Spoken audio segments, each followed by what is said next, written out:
Today I'm going to be showing you how you can create a couple of different blow dries using the new attachments that come with the Remington AIR3D Plus hairdryer. I'm using the wide tooth comb concentrator. It's helping me to dry the hair without using a brush.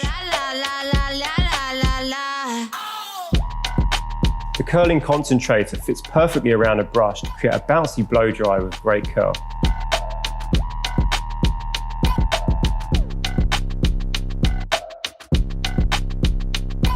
This diffuser evenly distributes the air to help you create more natural curl and boost volume.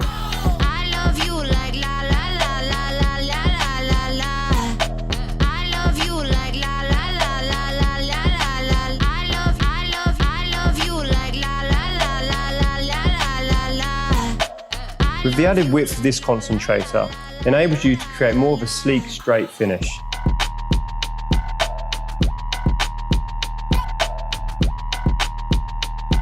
Now using the Cool Air, the wide tooth comb concentrator is going to help me to smooth down any flyaways and frizz. Now you can see why I love using the new Remington AIR3D Plus hairdryer. The curling concentrator helps you create a beautiful bouncy blow dry. The diffuser helps you to create more of that beachy textured look, and the extra wide slim concentrator for more sophisticated sleek look.